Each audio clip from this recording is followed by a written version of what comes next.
ಕಂದಾಯ ಇಲಾಖೆ ಅಧಿಕಾರಿಗಳಿಂದ ಅನಿರ್ದಿಷ್ಟಾವಧಿ ಮುಷ್ಕರ. ಅಧಿಕಾರಿಗಳಿಗೆ ಮೂಲಭೂತ ಸೌಕರ್ಯ ಹಾಗೂ ಬೇಡಿಕೆಗಳನ್ನು ಈಡೇರಿಸುವಂತೆ ಒತ್ತಾಯಿಸಿ ಕಂದಾಯ ಇಲಾಖೆಯ ರಾಜ್ಯ ಸಂಘಟನೆ ವತಿಯಿಂದ ರಾಜ್ಯದಾದ್ಯಂತ ಧರಣಿ. ತಾಲೂಕಿನ ಆಡಳಿತ ಭವನದ ಮುಂದೆ ಎಲ್ಲ ಆಡಳಿತಾಧಿಕಾರಿಗಳು ಕಪ್ಪು ಪಟ್ಟಿ ಕಟ್ಟಿ ಮೌನ ಪ್ರತಿಭಟನೆಯನ್ನ ಮಾಡಿದ್ದಾರೆ. ಇದೇ ಸಂದರ್ಭದಲ್ಲಿ ತಾಲೂಕಿನ ಕಂದಾಯ ಅಧಿಕಾರಿಗಳ ಸಂಘದ ಅಧ್ಯಕ್ಷ ನವೀನ್ ಕುಮಾರ್ ಮಾತನಾಡಿ, ಸರ್ಕಾರ ನಮ್ಮ ಕಷ್ಟಗಳನ್ನು ದುಪ್ಪಟ್ಟು ಮಾಡಿ ನಮಗೆ ವೃತ್ತಿ ಗೌರವ ನೀಡದೆ ನಮ್ಮ ವೃತ್ತಿಗೆ ಸಮರ್ಪಕ ಮೂಲ ಸೌಕರ್ಯವನ್ನ ಸಹ ನೀಡದೆ ಇರುವುದು ಶೋಚನೀಯ ಎಂದು ಮಾಧ್ಯಮದೊಂದಿಗೆ ಹೇಳಿಕೊಂಡಿದ್ದಾರೆ. ಈ ಪ್ರತಿಭಟನೆಯಲ್ಲಿ ತಾಲೂಕಿನ ಎಲ್ಲಾ ಕಂದಾಯ ಅಧಿಕಾರಿಗಳು ಭಾಗವಹಿಸಿದ್ರು. ನವೀನ್ ಕುಮಾರ್ ಅಂತ ಹೇಳ್ಬಿಟ್ಟು ಸರ್, ಚಿಕ್ಕನಾಯಕನಹಳ್ಳಿ ತಾಲೂಕು ಅಧ್ಯಕ್ಷರು.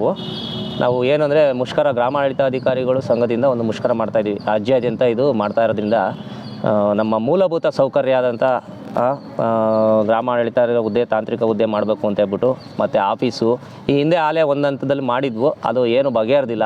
ಅದಕ್ಕೋಸ್ಕರ ಈಗ ನಾವೇನು ಎರಡನೇ ಹಂತದ ಮಾಡ್ತಾಯಿದ್ದೀವಿ. ಇದು ಅನಿರ್ದಿಷ್ಟಾವಧಿ ಮುಷ್ಕರ ಆಗಿರೋದ್ರಿಂದ ನಾವು ಈ ಬೇಡಿಕೆಗಳು ಈ ಸರ್ಕಾರದಿಂದ ಈಡೇರಿಸಿದ್ರೆ ನಾವು ಇಲ್ಲಿಂದ ಎದ್ದೇಳೋದು, ಅಲ್ಲಿವರೆಗೂ ನಾವು ಈ ಬೇಡಿಕೆ ಇರೋವರೆಗೂ ಎದ್ದೇಳೋದಿಲ್ಲ. ಈ ಮುಷ್ಕರ ನಮಗೆ ನಮ್ಮ ಮೂಲಭೂತ ಸೌಕರ್ಯ ಆದಂಥ ಇವಾಗೇನು ಆ್ಯಪ್ಗಳು ಕೊಟ್ಟಿದ್ದಾರೆ, ಮೊಬೈಲ್ ಇಲ್ಲ, ಲ್ಯಾಪ್ಟಾಪ್ಗಳು ಅಥವಾ ಏನಾದರೂ ಅದಕ್ಕೆ ಕೊಟ್ಟರೆ ಮಾಡ್ತೀವಿ, ಇಲ್ಲಾಂದರೆ ಮಾಡೋದಿಲ್ಲ ಸರ್, ಕೆಲಸ ಮಾಡೋದಿಲ್ಲ ಅಂತಲೇ ಸ್ಥಗಿತ ಮಾಡಿದ್ದೀವಿ. ನಾವು ಸ್ವತಃ ನಾವು EL ಹಾಕ್ಕೊಂಡು ರಜಾ ಮಾಡ್ಕೊಂಡಿದ್ದೀವಿ. ಇಷ್ಟು ನಾವು ಅದಕ್ಕೋಸ್ಕರ ನಾವು ಮಾಡ್ತಾಯಿದ್ದೀವಿ ಸರ್ ಸ್ಟ್ರೈಕ್ನ. ಮಾಡಿದ್ವಿ ಸರ್, ಒಂದನೇ ಅಂತ ಮಾಡಿದ್ದು ಬಗೆಹರಿಸ್ತೀವಿ ಅಂತ ಹೇಳಿದರು. ಸರ್ಕಾರದಲ್ಲಿ ನಮ್ಗೆ ಯಾವುದು ಅದರದ್ದು ಬಗ್ಗೆ ಏನು ಆದೇಶಗಳು ಬಂದಿಲ್ಲ, ಹಂಗಾಗಿ ಮತ್ತೆ ಎರಡನೇ ಹಂತದಲ್ಲಿ ಮಾಡ್ತಾಯಿದ್ದೀವಿ ಸರ್. ಏನು ಹೇಳಿಕೆ ಕೊಟ್ಟರು ಅಂತೇಳಿ ನಿಮ್ಮ ಎಲ್ಲ ಬೇಡಿಕೆಗಳನ್ನ ಈಡೇರಿಸ್ತೀವಿ, ಹಂತವಾಗಿ ಈಡೇರಿಸ್ತೀವಿ ಅಂತ ಹೇಳಿದ್ರು. ಈಗ ಆಲ್ರೆಡಿ 2-3 ತಿಂಗಳು ಆಯಿತು, ನಮಗೇನು ಬೇಡಿಕೆಗಳು ಈಡೇರಿಸಲಿಲ್ಲ. ರಜೆ ದಿನ ಒಂದು ಕರೆಯೋದು ಬಿಟ್ಟರೆ ಇನ್ನೆಲ್ಲ ಒತ್ತಡಗಳು ಮಾಮೂಲಿ ಇದ್ದೇ ಇದ್ದಾವೆ. ಈ ಆ್ಯಪ್ಗಳು ಮಾಡ್ತಾ ಇರೋದ್ರಿಂದ ಈ ಆ್ಯಪ್ಗಳು ಈಗ ಆಲ್ರೆಡಿ ಸುಮಾರು ಆ್ಯಪ್ಗಳು ಅದು ಪೌತಿ ಅಂತಲ್ಲ ಮಾಡಿ ಅಂತ ಹೇಳ್ತಾ ಇದ್ದಾರೆ ಇವಾಗ ಆಲ್ರೆಡಿ. ಮತ್ತು ಅದಕ್ಕೆ ಮಾಡೋದಕ್ಕೆ ನಮಗೆ ಏನೂ ಇಲ್ಲ, ನಮ್ಮ ಮೊಬೈಲೇ ಯೂಸ್ ಮಾಡಬೇಕು, ನಮ್ಮ ಡಾಟಾನೇ ಹಾಕೊಬೇಕು, ನಮ್ಮ ಸಿಮ್ಮೇ ಹಾಕೊಬೇಕು. ಹಂಗಾಗಿ ನಮಗೆ ಏನೂ ಇಲ್ದಲೇ ಸರ್ಕಾರಿ ಕೆಲಸ ಮಾಡಿ ಅಂತ ಹೇಳ್ತಾ ಇದ್ದಾರೆ. ಯಾವ ಥರ ಮಾಡಬೇಕು ಅನ್ನೋದು ನಮ್ಗೆ ಇವಾಗ ಆಗಿರೋದು, ನಮ್ಮ ಸ್ವಂತ ಮೊಬೈಲ್ಗಳು.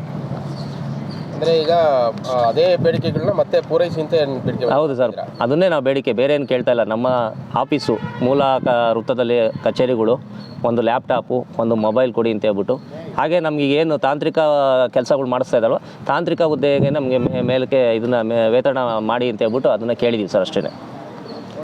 ನಮ್ಮ ಹೆಸರು ಮರುಳಸಿದ್ದನಗೌಡ ಅಂತ, ತಾಲೂಕು ಸಂಘದ ಉಪಾಧ್ಯಕ್ಷರು. ಏನು ಇನ್ನೊಂದು ಸರಿ ಕಳೆದ ಬಾರಿ ಮುಷ್ಕರ ಮಾಡಿದಾಗೆ ಸಚಿವರು ನಿಮ್ಮ ಸಮಸ್ಯೆಗಳನ್ನ ಹಂತವಾಗಿ ಬಗೆಹರಿಸ್ತಂತ ಹೇಳಿದರು. ಆ ಸಮಸ್ಯೆಗಳಲ್ಲಿ ರಜೆ ದಿನದಲ್ಲಿ ಕರೆದು ಬಿಟ್ಟರೆ ಇನ್ಯಾವುದೇ ಸಮಸ್ಯೆಗಳನ್ನ ಇವರು ಬಗೆಹರಿಸಲಿಲ್ಲ.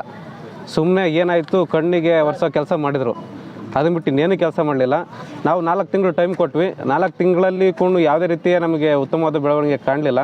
ಹಂಗಾಗಿಬಿಟ್ಟು ನಾವು ಈಗ ಈ ಎರಡನೇ ಹಂತದ ಮುಷ್ಕರವನ್ನು ನಂಬ್ಕೊಂಡಿದ್ದೀವಿ.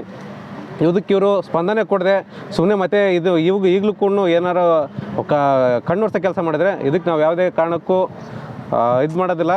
ನಾವು ಮುಷ್ಕರ ಅಂತ ಕಂಟಿನ್ಯೂ ಮಾಡ್ತೀವಿ.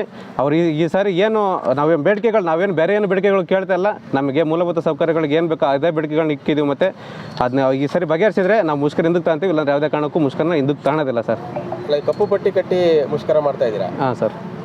ಇದರದ ಹಿನ್ನೆಲೆ ಏನು ಅಂತ ಅಂದರೆ ಎಲ್ಲ ರಾಜ್ಯಾದ್ಯಂತ ಪೂರ್ತಿ ಇದೇ ಥರ ಮಾಡ್ತಾ ಇದ್ದಾರೆ. ರಾಜ್ಯಾದ್ಯಂತ ಎಷ್ಟು ತಾಲೂಕುಗಳ ಸಹ ಎಲ್ಲ ತಾಲೂಕುಗಳಲ್ಲೂ ಇವತ್ತು ಇದೆ. ಇಲ್ಲಿ ಇವತ್ತು ಸ್ಟಾರ್ಟ್ ಮಾಡಿದ್ದಾರೆ ಸರ್ ಮುಷ್ಕರನ. ಇದೇ ರೀತಿಯೇ ಸ್ಟಾರ್ಟ್ ಮಾಡಿದ್ದಾರೆ ಎಲ್ಲ ಕಡೆನೂ.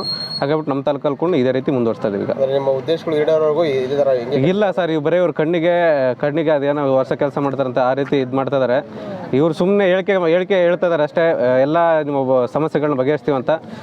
ಸಮಸ್ಯೆಗಳು ಬಗೆಹರಿತಾ ಇಲ್ಲ. ಈ ಸರಿ ಸಮಸ್ಯೆ ಬಗೆಹರಿಯೋವರೆಗೂ ನಾವು ಎದ್ದೇಳೋದಿಲ್ಲ. ಮೇಲೆ ನಾನು ಚಿಕ್ಕನಾಯಕನಹಳ್ಳಿನಲ್ಲಿ ಕೆಲಸ ಮಾಡ್ತಾಯಿದ್ದೀನಿ. ಇದು 2ನೇದು ಮುಷ್ಕರ ನಮ್ಮದು. ನಮಗೆ ಇದನ್ನೇನಕ್ಕೆ ಮಾಡ್ತಾಯಿದ್ದೀವಿ ಅಂತಂದರೆ ನಮ್ಗೆ ಮೂಲಭೂತ ಸೌಕರ್ಯಗಳನ್ನ ಒದಗಿಸ್ತಾ ಇಲ್ಲ. ಕೆಲಸ ಮಾಡಿ ಅಂತ ಹೇಳ್ತಾರೆ. ಬಟ್ ನಮ್ಗೆ ಯಾವುದೇ ಒಂದು ಕಚೇರಿ ಇಲ್ಲ, ಒಂದು ಟೇಬಲ್ ಇಲ್ಲ, ಒಂದು ಚೇರ್ ಇಲ್ಲ. ಇದೇ ರೀತಿನೇ ಹಿಂಗೆ ಕೆಲಸ ಮಾಡ್ಕೊತ ಹೋದರೆ ನಮಗೂ ಒಂದು ಕುಟುಂಬ ಇದೆ. ಆ ಕುಟುಂಬ ನೋಡ್ಕೊಳ್ಳೋಕ್ಕೂ ಆಗ್ತಾಯಿಲ್ಲ, ಬರೀ ಕೆಲಸ ಮಾಡೋದೇ ಆಗ್ತಾಯಿದೆ. ಈಗೆಲ್ಲ ನೀವೆಲ್ಲ ನೋಡ್ದಂಗೆ ಎಲೆಕ್ಷನ್ ಬಂತು ಅಂತಂದರೆ ಹಗಲು ರಾತ್ರಿ ಕೆಲಸ ಮಾಡ್ತಾಯಿದ್ದೀವಿ. ಯಾರು ಅದಕ್ಕೆ ಜವಾಬ್ದಾರಿ? ಏನಾದ್ರು ಸಮಸ್ಯೆ ಆಯಿತು ಅಂದರೆ ನಮಗೆ ಬೇಕಾಗಿರೋಂಥ ಮೂಲಭೂತ ಸೌಕರ್ಯಗಳನ್ನ ನಮಗೆ ಕೊಟ್ಟಿದ್ದೇ ಆದರೆ ನಾವು ಚೆನ್ನಾಗಿ ಕೆಲಸ ಮಾಡ್ತೀವಿ. ಒಂದು ಲ್ಯಾಪ್ಟಾಪ್ ಇಲ್ಲ, ಒಂದು ಮೊಬೈಲ್ ಇಲ್ಲ. ಈಗ ನಮ್ಮ ಅಧ್ಯಕ್ಷ ಹೇಳ್ದಂಗೆ ನಮಗೆ ನಮ್ಮದೇ ಮೊಬೈಲು, ನಮ್ಮದೇ ಡಾಟಾ, ಪ್ರತಿಯೊಂದು ನಮ್ಮದೇ. ಎಲ್ಲದೂ ನಮ್ಗಳ ಕೈಯಿಂದಲೇ ಖರ್ಚಾಗ್ತಾ ಇದೆ. ಅದಕ್ಕೆ ನಾವು ಹೇಳೋದಿಷ್ಟೇ, ನಾವು ಮೂಲಭೂತ ಸೌಕರ್ಯ ಕೊಡಿ, ಕೆಲಸ ತಗೊಳ್ಳಿ, ನಾವು ಕೆಲಸ ಮಾಡ್ತೀವಿ. ಅದನ್ನ ಬಿಟ್ಟು ಬರೀ ಕೆಲಸ ಮಾಡಿ ಅಂತ ಹೋದರೆ ನಮಗೂ ಆರೋಗ್ಯ ಪರಿಸ್ಥಿತಿನೂ ಇದೆ, ಎಲ್ಲ ಸಮಸ್ಯೆಗಳು ತುಂಬ ಇದೆ. ಅವನ್ನೆಲ್ಲನೂ ಬಗೆಹರಿಸ್ಕೊಟ್ರೆ ನಾವು ಖುಷಿಯಾಗಿ ಕೆಲಸ ಮಾಡ್ತೀವಿ ಅಂತ ಹೇಳೋಕ್ಕೆ ಇಷ್ಟಪಡ್ತೀನಿ ನಾನು. ಆ ಟೈಮಿಗೆ ಮಾತ್ರ ರೈತರು ಬಂದೇ ಬರ್ತಾರೆ, ಅದನ್ನ ಬಗೆಹರಿಸೋದು ಅದು ಬಿಟ್ಬಿಟ್ಟು ನಾವು ಬಂದು ಹೋಗ್ತಾ ಇದ್ರೆ ಈಗ ರೈತರು ಪ್ರಾಬ್ಲಮ್ ಯಾರು ಬಗೆಹರಿಸ್ತಾರೆ? ಈ ಅಧಿಕಾರಿಗಳು ಸ್ಟ್ರೈಕ್ ಮಾಡಿದ್ರೆ ಯಾರು ಬಗೆಹರಿಸ್ತಾರೆ? ಅದನ್ನ ಅವ್ರ ಮೇಲಧಿಕಾರಿಗಳನ್ನ ಕೇಳ್ಕೋಬೇಕು, ನಾವು ಮಾಡೋಕ್ಕಾಗತ್ತೆ? ನಮಗೆ ಗೊತ್ತಿರುತ್ತೆ ಅವ್ರ ಕಾನೂನೆಲ್ಲ. ಅವ್ರು ಏನು ಬೇಡಿಕೆ ಐತಾ ಏನು ಬೇಕೋ ಅದನ್ನ ಕೇಳೋದು ಮೇಲಧಿಕಾರಿ ಅವ್ರು ಕೇಳ್ಕೊಬೋದು ಬಿಟ್ರೆ ಅದು ನಾವು ಏನು ಹೇಳೋಕ್ಕಾಗಲ್ಲ. ಯಾವ ನಿಮ್ಮದು? ನಮ್ಮ ಕಾತರ್ಕಲ್ಲ ಸರ್. ಏನಕ್ಕೆ ಬಂದಿರಣ್ಣ? ಸರ್ ಅವ್ರು ಖಾತೆ ಕೊಟ್ಟಿದ್ದು. ಖಾತೆ ಕೊಟ್ಟಿದ್ದೀರಾ? ಕುಮಾರೇ ಅಂತ. ಯಾವೂರು? ಗೋಪಾಲ್ಪುರ. ಏನಕ್ಕೆ ಬಂದಿದ್ದೀರಾ? ಅದೇ ಕೆಲಸ ಮಾಡಿಸ್ಕೊಳಕ್ಕೆ ನಾವು. ಹೌದಾ? ಖಾತೆ ಪಾಣಿ ಎಲ್ಲ ಮಾಡೋದಿತ್ತು. ಸ್ಟ್ರೈಕ್ ಮಾಡ್ತಾರಲ್ಲ, ಏನು ಅನ್ಸುತ್ತೆ? ಒಳ್ಳೇದೇ ಇದು. ಹೌದಾ? ಅವ್ರಿಗೆ ತೊಂದರೆ ಆದ್ರೆ ನಿಮಗೆ ಇದಾಗುತ್ತೆ ಅಂತ ಹೇಳ್ತೀರಾ? ಅವ್ರಿಗೆ ಕೆಲಸ ಅವ್ರಿಗೆ ಬೇಕಾಗಿರೋರು ಒದಗಿಸ್ಕೊಟ್ರೆ ಅವ್ರು ನಮಗೆ ಕೆಲಸ ಮಾಡ್ಕೊಡ್ತಾರೆ ಅಂತೀರಾ?